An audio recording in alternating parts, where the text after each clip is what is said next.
ನಾನು ಅವಳನ್ನ ಉಳಿಸಿಕೊಳ್ಳಬೇಕು ಅನ್ನುವ ಪ್ರಯತ್ನದಲ್ಲಿ ಮಾಡಿದಂತಹ ಸಾಲ ಎಷ್ಟು? ಇದು ಹಣಕಾಸು ವಿಡಿಯೋ ಅಲ್ಲ, ಹಣಕಾಸಿನ ಸಾಲವೂ ಅಲ್ಲ. ನಾನು ನಿಮಗೆ ಈ ವಿಡಿಯೋ ಶುರು ಮಾಡುವಾಗ ಒಂದು 2 ಶ್ಲೋಕವನ್ನ ಹೇಳಿಬಿಡ್ತೇನೆ.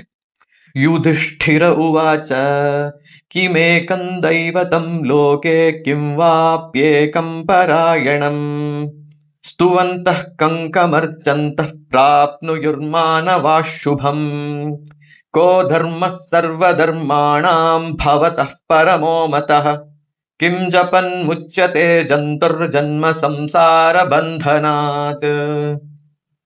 ಇದು ಯುಧಿಷ್ಠಿರ ಭೀಷ್ಮ ಪಿತಾಮಹರಲ್ಲಿ ಕೇಳುವಂತಹ ಪ್ರಶ್ನೆ. ಇದರ ನಂತರದಲ್ಲಿ ಭೀಷ್ಮ ಪಿತಾಮಹರು ಕೊಡುವಂತಹ ಉತ್ತರ ಯಾವುದು ಗೊತ್ತಿದ್ರೆ ಕಮೆಂಟ್ ಮಾಡಿ, ಇಲ್ಲದಿದ್ರೆ ನಾನು ವಿಡಿಯೋದಲ್ಲಿ ಹೇಳ್ತೇನೆ. ಅಪೂರ್ವಾಳನ್ನ ಉಳಿಸಿಕೊಳ್ಳಬೇಕು ಅಂತ ಶುರುವಾದಂತಹ ಹೋರಾಟಕ್ಕೆ ನಾಂದಿ ಯಾರು ಗೊತ್ತಾ ಮಾಡಿದ್ರು? ನಮ್ಮ KMCಯಲ್ಲಿ ಇದ್ದಂತಹ ಒಬ್ರು ಲಿಫ್ಟ್ ಆಪರೇಟರ್. ಒಂದು 10 ದಿನ ಆಗಿತ್ತು ನಾವು ಆಸ್ಪತ್ರೆಯನ್ನ ಸೇರಿ. ನನಗೆ ಇನ್ನೂ ಕೂಡ ಶಾಕ್ ಇಂದ ಹೊರಬರುವಂತಹ ಮನಸ್ಥಿತಿಯೇ ಇರಲಿಲ್ಲ. ಮಾವ ವಾರ್ಡಿಗೆ 4-5 ದಿನದಲ್ಲಿ ಶಿಫ್ಟ್ ಆದ್ರು. ಶಿಫ್ಟ್ ಆದ್ಮೇಲೆ ಆ ರೂಮಲ್ಲಿ ನಾವಿದ್ವಿ. ಇವಳನ್ನ ನೋಡೋದಕ್ಕೆ ದಿನಕ್ಕೆ 3 ಸರ್ತಿ ಅವಕಾಶ. 6:30 7 ಗಂಟೆ, 2:30 3 ಗಂಟೆ, ಸಾಯಂಕಾಲ 6ರಿಂದ 6:30. ಅದು ಬಿಟ್ಟು ಉಳಿದೆಲ್ಲ ಸಮಯವನ್ನ ಸುಮ್ಮನೆ ಕೂತು ಆಸ್ಪತ್ರೆಯಲ್ಲಿ ವ್ಯರ್ಥ ಮಾಡಿದ್ದೇ ಹೊರತು ಬೇರೇನು ಮಾಡ್ತಿರ್ಲಿಲ್ಲ. ಮೃತ್ಯುಂಜಯ ಹೋಮ ಮೊದಲ ದಿನ ಒಂದಾಗಿತ್ತು, 2ನೆಯ ದಿನ ಮೃತ್ಯುಂಜಯ ಹೋಮ ಒಂದನ್ನ ಅಪ್ಪ ಹೋಗಿ ನರಿಮೊಗರಿನ ಮೃತ್ಯುಂಜಯ ಕ್ಷೇತ್ರದಲ್ಲಿ ಮಾಡಿಸಿ ಬಂದಿದ್ರು. ಅದಾದ ಮೇಲೆ ನನಗೆ ಒಂದಿಷ್ಟು ಜನ ಕಾಲ್ ಮಾಡ್ಬಿಟ್ಟು ಆ ಪೂಜೆ ಈ ಪೂಜೆ ಅಂತ ಹೇಳ್ತಿದ್ರು. ಅದ್ ಮಾಡಿಸ್ತಾ ಇದ್ದೆ. ಕಾಶಿ ವಿಶ್ವನಾಥನಿಗೂ ಕೂಡ ಅವಳ ಹೆಸರಿನಲ್ಲಿ ಅಭಿಷೇಕವನ್ನ ಮಾಡಿಸಿ ಆಗಿತ್ತು. ನನ್ನ ಪ್ರೀತಿ ಪಾತ್ರ ಅಕ್ಕ ಒಬ್ರು ಆ ಕ್ಷಣಕ್ಕೆ ಆ ಸಮಯಕ್ಕೆ ಕಾಮಾಖ್ಯದಲ್ಲಿದ್ರು. ಅವರು ಸೆರಗೊಡ್ಡಿ ಮಗಳಿಗೋಸ್ಕರ ತಾಯಿಯನ್ನ ಉಳಿಸುವಂತ ಕಾಮಾಖ್ಯ ಮಾತೆ ಹತ್ರವೂ ಕೂಡ ಪ್ರಾರ್ಥನೆಯನ್ನ ಮಾಡಿದ್ರು. ನನ್ನ ನಾರ್ಮಲ್ ಜಪ ತಪಗಳು ನಡೀತಿದ್ವು. ಆದ್ರೆ ಮಂಗಳೂರಿನಲ್ಲಿ ಪ್ರಸಿದ್ಧ ಮತ್ತು ಎಲ್ಲದಕ್ಕೂ ಕಾರಣೀಭೂತನಾದಂತಹ ಎಲ್ಲಾ ಟ್ರಾನ್ಸಾಕ್ಷನ್ಗಳು ಮಂಗಳೂರಿನಲ್ಲಿ ನಡೆಯುವಂತಹದ್ದು ಮಂಜುನಾಥೇಶ್ವರನ ಸಹಾಯದಿಂದ, ಅವನ ಕೃಪಾ ಕಟಾಕ್ಷದಿಂದ. ಕದ್ರಿ ಮಂಜುನಾಥೇಶ್ವರ ಸ್ವಾಮಿ, ಅವನಿಗೂ ನನಗೂ ಬಹಳ ನಂಟಿದೆ. ಅದನ್ನ ನಾನು ಇನ್ನೊಮ್ಮೆ ಹೇಳ್ತೇನೆ. ಆ ನಂಟನ್ನ ನನಗೆ ನೆನಪು ಮಾಡಿಕೊಟ್ಟದ್ದು ಅಲ್ಲಿದ್ದಂತಹ ಅಕ್ಕ ಲಿಫ್ಟ್ ಆಪರೇಟರ್. ಅವ್ರು ಹೇಳಿದ್ರು, ನೀವು ಇಷ್ಟೆಲ್ಲ ಪೂಜೆ ಮಾಡಿಸ್ತಾ ಇದ್ದೀರಿ, ಕದ್ರಿಗೆ ಹೋಗದಿದ್ರೆ ಹೇಗೆ ನೀವು ಅಂತ. ಕದ್ರಿಗೆ ಹೋಗಿ ಆವತ್ತಿಂದ ಶುರುವಾದದ್ದು. ನಂತರ ನನಗೆ ಆಲ್ಮೋಸ್ಟ್ ಅವಳು 134 ದಿನ ಅಲ್ಲಿದ್ದಾಗ ನಾನು ಮಿಡ್ಲಲ್ಲಿ ಒಂದಿಷ್ಟು ದಿನ ಹೋಗೋದನ್ನ ಬಿಟ್ರೆ ಆಲ್ಮೋಸ್ಟ್ 80 ದಿನ ನಾನು ಅಲ್ಲಿ ಕಂಟಿನ್ಯೂಸ್ ಆಗಿ ಹೋಗಿದ್ದೇನೆ ಅಂತ ಕಾಣ್ತದೆ ನನಗೆ. ಅಲ್ಲಿ ಹೋಗಿಯೂ ಮಾಡ್ತಿದ್ದಂತಹದ್ದು ಸೇಮ್ ಪ್ರಾರ್ಥನೆಗಳನ್ನ. ಆದ್ರೆ ಅಲ್ಲಿಯ ನನ್ನ ಮೊದಲ ಪ್ರಾರ್ಥನೆಗಳಿಗೂ ಇವತ್ತಿನ ನನ್ನ ಪ್ರಾರ್ಥನೆಗೂ ಬಹಳ ವ್ಯತ್ಯಾಸ ಉಂಟು.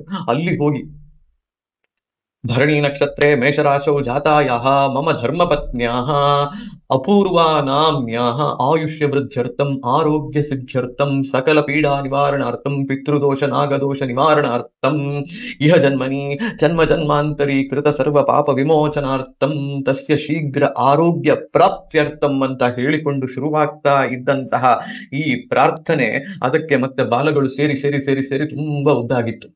ಹಾಗೇನ್ ಹೇಳ್ತಿದ್ದೆ ದೇವ್ರ ಹತ್ರ, ನನಗಿದು ಬೇಕು, ಅವಳನ್ನ ಹುಷಾರು ಮಾಡ್ಕೊಡು ಅಂತ.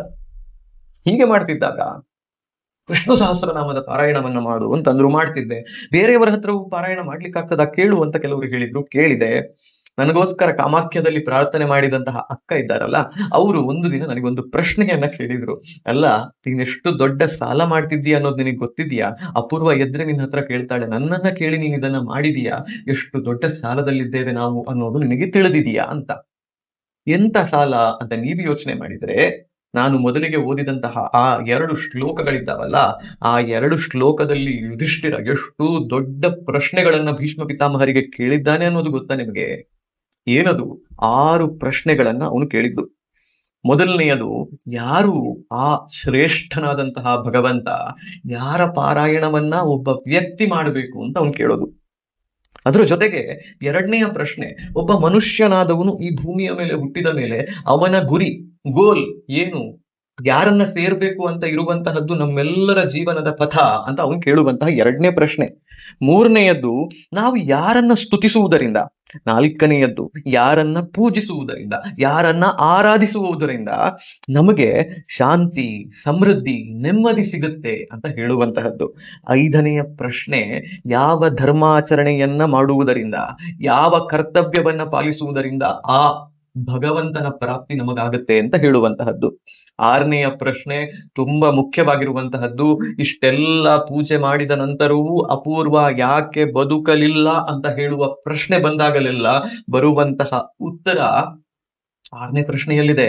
ಯಾವ ಪಾರಾಯಣವನ್ನ ಮಾಡುವುದರಿಂದ, ಯಾರ ಸ್ತುತಿಯನ್ನ ಮಾಡುವುದರಿಂದ ಜನ್ಮ ಸಂಸಾರ ಬಂಧನಾತ್ ಮುಕ್ತಿ ಲಭ್ಯತೆ. ಯಾರ ಪಾರಾಯಣವನ್ನ ಮಾಡುವುದರಿಂದ ಇದೆಲ್ಲದರಿಂದ ವಿಮುಕ್ತಿ ಸಿಗ್ತದೆ ನಮಗೆ ಅಂತ. ಸಾಲ ಮಾಡಿದ್ದೆ ಅಂತ ಹೇಳಿದ್ದು ಈ ವಿಷಯಕ್ಕೆ. ಎಷ್ಟೋ ಜನ ವಿಷ್ಣು ಸಹಸ್ರನಾಮ, ಲಲಿತಾ ಸಹಸ್ರನಾಮ, ಸೌಂದರ್ಯ ಲಹರಿ, ತಮಗೆ ಬೇಕಾದಂತಹ ಪೂಜೆಗಳು, ತಾವು ನಂಬಿದಂತಹ ದೇವರ ಪಾರಾಯಣಗಳನ್ನ ಮಾಡಿದ್ದಾರೆ. ಎಷ್ಟೋ ಜನರ ಮನೆಯಲ್ಲಿ ನವರಾತ್ರಿಯ ಸಮಯದಲ್ಲಿ ಅಪೂರ್ವಾಳ ಹೆಸರು, ನಕ್ಷತ್ರ, ರಾಶಿ, ಗೋತ್ರವನ್ನ ಹೇಳಿಕೊಂಡು ಪ್ರಾರ್ಥನೆಗಳಾಗಿದ್ದಾವೆ. ಒಬ್ರು ಅಕ್ಕ ನನಗೆ ಮೆಸೇಜ್ ಮಾಡಿದ್ರು, ಅವರ ಮನೆಯಲ್ಲಿರುವಂತಹ ದೇವರ ಮೂರ್ತಿ ಆಲ್ಮೋಸ್ಟ್ 200-300 ವರ್ಷದ ಇತಿಹಾಸವನ್ನ ಹೊಂದಿರೋದಂತೆ. ಅಲ್ಲಿ ಅವರು ಮಾಡಿದಂತಹ ಪಾರಾಯಣಕ್ಕೆ, ಪೂಜೆಗೆ, ನವರಾತ್ರಿ ಸಮಯದಲ್ಲಿ ಅವರು ಮಾಡಿದಂತಹ ಪ್ರಾರ್ಥನೆಗೆ, ಅವರು ನಡೆಸಿದಂತಹ ಪೂಜೆಗೆ ನಾನು ಏನಂತ ಹೇಳುವುದು. ಕೆಲವು ಯಾವ ಲೆವೆಲಿನಲ್ಲಾಗಿದೆ ಅಂತ ಹೇಳಿದ್ರೆ, ಅವಳು ಸಾವನ್ನಪ್ಪಿ ಅವಳ 13ನೆಯ ದಿನದ ಕಾರ್ಯಕ್ರಮವನ್ನೆಲ್ಲ ಮುಗಿಸಿ ಮನೆಗೆ ಬಂದಾಗ ನಾವು ಪೋಸ್ಟ್ ಬಂದಿದೆ ಪ್ರಸಾದ ರೂಪದಲ್ಲಿ, ಅವಳಿಗೆ ಹಚ್ಚಿ ಅಂತ ಲೆಟರ್ ಹಾಕಿ ಕಳಿಸಿರುವಂತಹದ್ದು. ಬಂದು ಮುಟ್ಟೋದು ತಡ ಆಯ್ತು. ಇನ್ನು ಒಬ್ರು ಜ್ಯೋತಿಷಿಗಳು, ಅವರಿಗೂ ನನಗೂ ಪರಿಚಯ ಇರಲಿಲ್ಲ. ನಾನು ಅವರನ್ನೊಮ್ಮೆ ಮಾತಾಡಿಸಿದ್ದೇನೆ, ಆದ್ರೆ ನಾನು ಮಾತಾಡಿಸಿದ್ದು ಬೇರೆ ವಿಷಯಕ್ಕೆ. ಇವಳು ಆಸ್ಪತ್ರೆಯಲ್ಲಿ ಇರುವಾಗಲೇ ನಾನು ಅವ್ರ ಹತ್ರ ಮಾತಾಡಿಸಿದ್ದು. ಅವರು ಎಂತಹವರು, ಅವರ ಶಕ್ತಿ ಏನು, ಇದು ಯಾವುದು ನನಗೆ ಗೊತ್ತಿರಲಿಲ್ಲ. ನಾನು ಅವರ ಹತ್ರ ಅದರ ಕುರಿತಾಗಿಯೂ ಮಾತಾಡಿದ್ದಲ್ಲ, ನಾನು ಬೇರೆ ಒಂದು ವಿಷಯಕ್ಕೆ, ಇವಳದ್ದೇ ವಿಚಾರದಲ್ಲೇ ಬೇರೊಂದು ವಿಷಯಕ್ಕೆ ಮಾತಾಡಿದ್ದೆ. ಆದ್ರೆ ಸ್ವಲ್ಪ ದಿನ ಆದ್ಮೇಲೆ ಅವರು ನನಗೆ ಕಾಲ್ ಮಾಡಿಬಿಟ್ಟು, ತಂಗಿಗಾಗಿ ಅಣ್ಣನೊಬ್ಬ ಮಾಡುವಂತಹ ಪ್ರಾರ್ಥನೆ ಇದು ಅಂತ ಯೋಚನೆ ಮಾಡು, ನೀನು ಅವಳಿಗೋಸ್ಕರ ನಾನು ಮಾಡಿಕೊಡುವಂತಹ ಒಂದು ಪ್ರಾರ್ಥನೆಗೆ ಒಪ್ಪಿಗೆ ಕೊಡಬೇಕು, ಹೇಳಿ ಏನದು ಅಂತ ಕೇಳಿದೆ. ನಾನು ಅವಳ ಲೆಕ್ಕದಲ್ಲಿ 108 ಸರ್ತಿ ವಿಷ್ಣು ಸಹಸ್ರನಾಮ ಪಾರಾಯಣವನ್ನ ಮಾಡ್ತೇನೆ. ಮಾಡಿದಾಗ, ಪ್ರತಿ ಸರ್ತಿ ಪಾರಾಯಣವನ್ನ ಮಾಡಿದಾಗ ಒಂದಿಷ್ಟು ತುಪ್ಪವನ್ನ ತೆಗೆದು, ಒಂದೊಂದು ಹನಿ ತುಪ್ಪ ಒಂದು ಕಡೆಯಲ್ಲಿ ಶೇಖರಿಸಿಡ್ತೇನೆ. ಅದು ಆ ಪೂಜೆಯ ಫಲ ಅಂತ ಹೇಳುವ ಹಾಗೆ 108 ಪಾರಾಯಣವನ್ನ ಮಾಡಿ ಆದ ಮತ್ತೆ ಆ ಸಂಪುಷ್ಟವನ್ನು ನಿಮಗೆ ಕಳಿಸಿಕೊಡ್ತೇನೆ. ನೀನು ಅದನ್ನ ಅವಳ ಆಹಾರದಲ್ಲಿ ಸ್ವಲ್ಪ ಸ್ವಲ್ಪ ಮುಟ್ಟಿಸಿದ್ರೂ ಸಾಕು, ಸೇರಿಸಿಕೊಡು, ಹುಷಾರಾಗ್ತಾಳೆ. ನಾನು ಇಲ್ಲಿಯವರೆಗೆ ಒಂದಿಬ್ಬರಿಗೆ ಇದನ್ನ ಮಾಡಿದ್ದೇನೆ, ಅವರಿಬ್ಬರಿಗೂ ಸಕ್ಸಸ್ ಆಗಿದೆ. ಹೇಳೋದಿಲ್ಲ ಅಂತಿದ್ದವರು ಎದ್ದು ಬಂದಿದ್ದಾರೆ, ನಿನ್ನ ಹೆಂಡತಿಗೂ ಹಾಗೆ ಆಗತ್ತೆ ಅಂತ ಹೇಳಿ ಅವರು ಪಾರಾಯಣ ಮಾಡಿದ್ರು. 72 ಪಾರಾಯಣ ಮಾಡಬೇಕಾದ್ರೆ ಅಪೂರ್ವಾಳ ಇಹಲೋಕದ ಪ್ರಯಾಣ ಮುಗಿಯಿತು. 108 ಅವರು ಪ್ರಾಯಶಃ ಮುಗಿಸಿದ್ರೆ ಅವಳು ಉಳಿತಿದ್ಲೇನು. ಅದು ಮುಗೀತು ಅಂತಾದಾಗ ಆಯ್ತು, ಇನ್ನೇನು ಮಾಡೋದು. ಆದ್ರೆ ಅವ್ರು ಅಲ್ಲಿಗೆ ನಿಲ್ಲಿಸಲಿಲ್ಲ. ಅವರು 108 ಸಂಪೂರ್ಣ ಮಾಡಿದ್ರು. ಆ ತುಪ್ಪವನ್ನ ನನ್ನ ಕೈಗೆ ಕಳಿಸಿಕೊಟ್ಟದ್ದು ಅವಳ ದಶಾದ ದಿನ ನನಗೆ ಸಿಕ್ಕುವ ಹಾಗೆ. 10ನೆಯ ದಿನದಲ್ಲಿ ದಶ ಅಂತ ನಾವು ಕರಿತೀವಿ. 11ನೆಯ ದಿನದಲ್ಲಿ ಪ್ರಾಯಶಃ ಸಪಿಂಡೀಕರಣ ಅಂತ ಆಗುವಂತಹದ್ದು. ನಮ್ಮ ಕುಟುಂಬದ ಹಿರಿಯ ಪಿತೃಗಳ ಜೊತೆಗೆ ಅವಳನ್ನೂ ಪಿತೃದೇವತೆಯಾಗಿ ಸೇರಿಸಿ ಇವಳ ಕೈ ಹಿಡಿದು ಇವಳನ್ನ ಪಿತೃಲೋಕಕ್ಕೆ ಕರ್ಕೊಂಡು ಹೋಗಿ ಅಂತ ಅವರಿಗೆ ಹೇಳುವಂತಹ ಕೆಲಸ. ನಮಗೆ ಎಷ್ಟೋ ವಿಷಯಗಳ ಅರ್ಥ ಗೊತ್ತಿರೋದಿಲ್ಲ ನೋಡಿ. ಪಿತೃದೋಷ ಇದ್ದಿರಬಹುದು, ನಾಗದೋಷ ಇದ್ದಿರಬಹುದು ಅಂತೆಲ್ಲ ಹೇಳಿಕೊಂಡು ಬಂದಂತಹ ವಿಚಾರಗಳಿತ್ತು. ಈ ದೋಷಗಳಿದೆ ಅಂತ ಹೇಳಿದ್ರೆ ಮುಕ್ತಿ ಸಿಗುವುದಕ್ಕೂ ಕಷ್ಟ.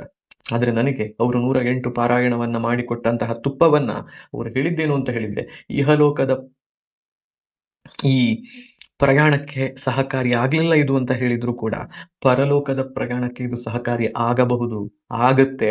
ಅದೇ ಕಾರಣಕ್ಕೆ ದೇವರು ನನ್ನ ಕೈಯಲ್ಲಿ ಮಾಡಿಸಿದ್ದಾಗಿರಬಹುದು. ನೀನೊಂದು ಕೆಲಸ ಮಾಡು, ಅವಳ ಪಿಂಡವನ್ನ ಮಾಡುವಾಗ ಆ ಪಿಂಡಕ್ಕೆ ಈ ತುಪ್ಪವನ್ನ ಸವರು ಅಂತ.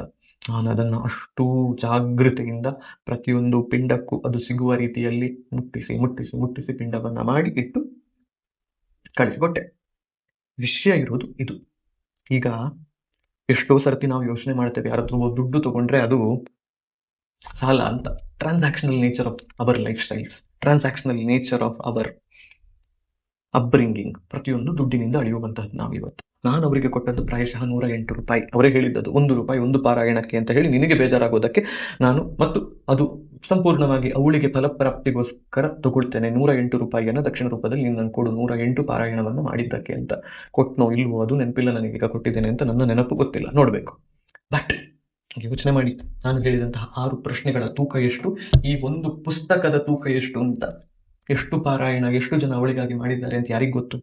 ಈಗ ನಾನು ಮಾಡಿದಂತಹ ಪಾರಾಯಣ ಅವಳಿಗೆ, ನಾನು ಹೇಳಿದಂತಹದ್ದು ಧರ್ಮೇಚ ಅರ್ಥೇಚ ಕಾಮೇಚ ಮೋಕ್ಷೇಚ ಅಂತ, ಎಲ್ಲದರಲ್ಲೂ ನಿನ್ನೊಟ್ಟಿಗೆ ನಾನು ಇದ್ದೇನೆ ಅಂತ, ಎಲ್ಲದರಲ್ಲೂ ನಮ್ಮದು ಸಮಪಾಲು ಅಂತ. ಹಾಗಾಗಿ ನಾನು ಮಾಡಿದಂತಹ ಪಾರಾಯಣ ಏನಿದ್ರೂ ಕೂಡ ಅದು ನನ್ನ ಧರ್ಮ, ಅದು ನನ್ನ ಕರ್ತವ್ಯ. ಅವಳನ್ನು ಉಳಿಸಿಕೊಳ್ಳೋದಕ್ಕೋ ಕಳಿಸಿಕೊಡೋದಕ್ಕೋ ಈಗ ನಾನು ಮಾಡ್ತಿರುವಂತಹದ್ದು ಕೂಡ ನನ್ನ ಕರ್ತವ್ಯದ ಪಾಲೆ. ಅದರಲ್ಲಿ ಹೆಚ್ಚೆಂತದೂ ಇಲ್ಲ. ಎಲ್ಲೋ ಗಂಡಂದಿರು ನಿಮ್ಮ ಹಾಗಿದ್ರೆ, ಎಲ್ಲಾ ಹೆಂಡತಿಯರು ನಿಮ್ಮ ಹಾಗಿದ್ರೆ ಅಂತ ತುಂಬಾ ಜನ ಕಮೆಂಟ್ ಹಾಕ್ತೀರಿ. ಅರ್ಥ ಮಾಡಿಕೊಳ್ಳಿ, ಹಾಗಿರಬೇಕಾದದ್ದು ನಮ್ಮ ಕರ್ತವ್ಯ. ಎಲ್ಲರೂ ಹಾಗಿಲ್ಲ ಅಂತ ಹೇಳಿದ್ರೆ ಕರ್ತವ್ಯ ಚ್ಯುತಿ ಆಗ್ತಿದೆ. ಅಲ್ಲಿ ನಾವು ಮಾಡಬೇಕಾದಂತಹ ಕೆಲಸವನ್ನ ನಾವು ಮಾಡ್ತಿಲ್ಲ ಅಂತ. ನೀವೇ ಗಂಡ ಹೆಂಡತಿ ಒಟ್ಟಿಗೆ ಕೂತಿ ವಿಡಿಯೋವನ್ನ ನೋಡೋದಾದ್ರೆ ನೋಡಿ, ನಿಮ್ಮ ಗಂಡನಿಗೋ ನಿಮ್ಮ ಹೆಂಡತಿಗೋ ಈ ವಿಡಿಯೋವನ್ನ ಕಳಿಸ್ತೀರಿ ಅಂತ ಹೇಳಿದ್ರೆ ಕಳಿಸಿಕೊಳ್ಳಿ, ನೆನಪು ಮಾಡಿಸಿ ಅವರಿಗೆ ಇದಿಷ್ಟು ಕರ್ತವ್ಯಗಳು ಅಂತ ಹೇಳೋದು. ಇದ್ರ ಜೊತೆಗೆ ನಾನೀಗೇನ್ ಮಾಡ್ತಿದ್ದೇನೆ, ಈ ಸಾಲ ಮಾಡಿದ್ದನ್ನ ತೀರಿಸ್ಬೇಕಲ್ಲ. ಒಂದಿಷ್ಟು ಜನ ಆತ್ಮೀಯರು ಸೇರಿಕೊಂಡು ಅಪೂರ್ವಾಳಿಗಾಗಿ ಒಂದು ಗುಂಪನ್ನ ಮಾಡಿದ್ರು. 100 ಜನ ಇದ್ದಾರೆ ಆ ಗುಂಪಲ್ಲಿ. ಆ ಗುಂಪಿನಲ್ಲಿ ಯಾರಿಗಾದ್ರೂ ಏನಾದ್ರೂ ಅನಾರೋಗ್ಯ ಆದಾಗ ಪ್ರಾರ್ಥನೆಗಳನ್ನ ಪಾರಾಯಣಗಳನ್ನ ಮಾಡೋದು ಶುರು ಮಾಡಿದ್ದು ಅಪೂರ್ವಾಳಿಂದ. ಈಗ ಮುಂದುವರಿಸ್ತಾ ಇರುವಂತಹದ್ದು ಯಾರಿಗಾದ್ರೂ ಪ್ರಾರ್ಥನೆ ಆಗಲಿ ಅಂತ. ಮೊನ್ನೆ ಒಬ್ರು ಭರಣಿ ನಕ್ಷತ್ರ ಮೇಷರಾಶಿಯವರು ಅಪೂರ್ವನದ್ದೇ ರಾಶಿ ನಕ್ಷತ್ರದವರಿದ್ದಾರೆ ಅಂತ ಹೇಳಿದ್ದೆ ಅಲ್ಲ, ಅವರಿಗೋಸ್ಕರ ಪ್ರಾರ್ಥನೆ ಮಾಡ್ಬೇಕು ಅಂತ ಕೂತಾಗ ಅಪೂರ್ವಾಳ ನಂತರ ನನ್ನ ಪ್ರಾರ್ಥನೆಯೂ ಕೂಡ ಬದಲಾಗಿ ಹೋಗಿದೆ. ನಾನು ಅಷ್ಟು ದಿನ ಕೇಳಿದ್ದಂಥದ್ದು ಆಯುಷ್ಯಕ್ಕೆ, ಆರೋಗ್ಯಕ್ಕೆ, ಅವಳ ವಾಕ್ ಸಿದ್ಧಿಗೆ, ಅವಳು ಮಾತಾಡ್ಬೇಕು ಅಂತ ಹೇಳಿಕೊಂಡು, ಅವಳು ಹುಷಾರಾಗ್ಬೇಕು ಅಂತ ಹೇಳಿಕೊಂಡು. ಆದ್ರೆ ಭಗವಂತ ಮಾಡಿದ್ದೇನು, ಇದೆಲ್ಲ ಅವಳ ಜರ್ನಿ ಅದು ಅಂತ ಹೇಳಿ ನೆನಪು ಮಾಡಿಕೊಟ್ಟದ್ದು, ಅದನ್ನ ಸರಿಪಡಿಸಿದ್ದು. ಈಗ ನಾನು ಹಾಗಾಗಿ ಮತ್ತೆ ಪುನಃ ಹೋಗಿಬಿಟ್ಟು ಯಾರತ್ತೋ ನನ್ನದಾದ್ರೂ ಕೂಡ ಆಯುಷ್ಯಕ್ಕೆ, ಆರೋಗ್ಯಕ್ಕೆ, ಅದಕ್ಕೆ ಇದಕ್ಕೆ, ಉದ್ಯೋಗಕ್ಕೆ ಅಂತ ಹೇಳಿ ಪ್ರಾರ್ಥನೆ ಮಾಡಿದ್ರೆ ನಾನು ಇಡೀ ಈ ಜರ್ನಿಯಿಂದ ಕಲಿತದ್ದು ಅಂತ ಹೇಳಿ ಏನಾದ್ರೂ ಉಂಟಾ? ಏನೂ ಇಲ್ಲ. ಹಾಗಾಗಿ ನಾನೀಗ ಕೇಳುವಂತಹದ್ದು, ಸಾಧ್ಯ ಆದ್ರೆ ನೀವೂ ಕೂಡ ಕೇಳಬೇಕಾಗಿರುವಂತಹದ್ದು ಇಷ್ಟನ್ನೇ. ಎಲ್ಲ ನಿನಗೆ ಗೊತ್ತಿದೆ. ಸರ್ವಶ್ರೇಷ್ಠನಾದಂತಹ ಭಗವಂತ ನೀನು ಅಂತ ನಂಬಿ ಆಗಿದೆ ನಾನು. ಬೇರೆ ಯಾರನ್ನು ಏನೂ ಕೇಳುವ ಪರಿಸ್ಥಿತಿಯಲ್ಲಿ ನಾನಿಲ್ಲ. ಬೇರೆ ಏನನ್ನೂ ಯಾರ ಹತ್ರ ಕೇಳಿದರೂ ಅದಕ್ಕೆ ಉತ್ತರ ಸಿಗುತ್ತೆ ಅನ್ನುವ ಗ್ಯಾರಂಟಿಯೂ ಇಲ್ಲ. ನಿನ್ನ ಬಳಿಯಲ್ಲಿ ಎಲ್ಲ ಉತ್ತರ ಇದೆ. ನಿನ್ನ ಬಳಿಯಲ್ಲಿ ಎಲ್ಲಾ ಪ್ರಶ್ನೆಗಳಿಗೂ ಸರಿಯಾದ ಸೊಲ್ಯೂಷನ್ ಕೂಡ ಇದೆ. ಕೊಡಬೇಕಾಗಿರುವಂತಹದ್ದು ನೀನು. ನೀವು ತಾಯಿಯನ್ನ ನಂಬ್ತಿರೋ, ತಂದೆಯನ್ನ ನಂಬ್ತಿರೋ, ಯಾವ ಶಕ್ತಿಯನ್ನ ನಂಬ್ತಿರೋ ತೊಂದರೆ ಇಲ್ಲ. ಎಲ್ಲವೂ ಫೈನಲಿ ಅದೊಂದೇ. ಆದ್ರೆ ಆ ಶಕ್ತಿ ಹತ್ರ ಬೇಡಬೇಕಾಗಿರುವಂತಹದ್ದಿಷ್ಟೇ. ನನಗೇನು ಒಳ್ಳೆಯದು ಅಂತ ಹೇಳುವಂತಹದ್ದು ನನಗಿಂತ ಚೆನ್ನಾಗಿ ನಿನಗೆ ಗೊತ್ತು. ಆ ಒಳ್ಳೆಯದನ್ನ ನನಗ್ ಮಾಡಿಕೊಡು, ಆ ಒಳ್ಳೆಯದನ್ನ ನನಗ್ ಕೊಡು. ಏನೇ ಬಂದ್ರು, ಹೇಗೆ ಬಂದ್ರು, ನಿನ್ನನ್ನ ಮರೆಯದಿರುವಂತಹ, ನಿನ್ನನ್ನ ಮರೆತು ಬೈದು ನನ್ಗೆ ಬೇಕಾದದ್ದನ್ನ ನೀನು ಕೊಡ್ಲಿಲ್ಲ ಅಂತ ಹೇಳಿ ನಿನ್ನ ನಿಂದನೆಯನ್ನ ಮಾಡದೇ ಇರುವಂತಹ ಶಕ್ತಿಯನ್ನ, ಭಕ್ತಿಯನ್ನ ನನ್ಗೆ ಕೊಡು. ಅಷ್ಟೇ ಕೇಳಿಕೊಳ್ಳಿ, ಬದುಕಲ್ಲಿ ಎಲ್ಲ ಸರಿಯಾಗ್ತದೆ. ಯಾಕೆ ಸರಿಯಾಗ್ತದೆ ನಾಳೆ ಹೇಳ್ತೇನೆ. ವಿಷ್ಣು ಸಹಸ್ರನಾಮ ಓದಿಯೂ ಅವಳು ಯಾಕೆ ಉಳಿಲಿಲ್ಲ ಅಂತ ಹೇಳುವ ಪ್ರಶ್ನೆಗೆ ವೈದ್ಯಗೆ ಉತ್ತರವನ್ನು ಕೊಟ್ಟಿದ್ರು. ನಮಗೆ ಕೊನೆಯ ದಿನ 5:30 ನಂತರ ನಡೆಸಿದಂತಹ ಕೌನ್ಸಿಲಿಂಗ್ ನಲ್ಲಿ ಅವಳು ಸತ್ತಳು ಅಂತ ಡಿಕ್ಲೇರ್ ಮಾಡಿದ್ದು 6 ಗಂಟೆಗೆ. ಉಳಿಯುವುದಿಲ್ಲ ಅಂತ ಹೇಳಿ ನಮ್ಮನ್ನ ಅವರು ಕರ್ಕೊಂಡು ಹೋದ್ದು 5:30ಗೆ. ಆ 5:30ಯಿಂದ 6 ಗಂಟೆಯ ಒಳಗೆ ಅವರು ಮಾತಾಡಿದಂತಹ ಮಾತಿತ್ತಲ್ಲ, ಆ ಮಾತಿನಲ್ಲೇ ಎಲ್ಲಾ ಪ್ರಶ್ನೆಗಳಿಗೂ ಉತ್ತರ ಇತ್ತು. ವೈದ್ಯರಾಗಿ ಮಾತಾಡಿರ್ಲಿಲ್ಲ ಅವರು ಆ ದಿನ. ಹಾಗಾಗಿ ಅದನ್ನು ನಾಳೆ ಹೇಳ್ತೇನೆ. ಇವತ್ತಿಗಿಷ್ಟು ಸಾಕು. ಎಷ್ಟು ದೊಡ್ಡ ವಿಡಿಯೋ ಆಗಿದೆ ಗೊತ್ತಿಲ್ಲ ನನಗೆ. ಇಲ್ಲಿಯವರೆಗೆ ಇದನ್ನು ನೋಡಿದ್ದೀರಿ ಅಂತ ಹೇಳಿದ್ರೆ ದೇವ್ರು ನಿಮ್ಗೆ ಒಳ್ಳೇದು ಮಾಡ್ತಾನೆ, ಒಳ್ಳೇದಾಗ್ಲಿ. ಇದು ನಿಮ್ಮ ಬದುಕಿನಲ್ಲಿ ಒಂದು ಬದಲಾವಣೆಯನ್ನು ತರುವಂತಹ ವಿಡಿಯೋ ಆಗಿರಲಿ.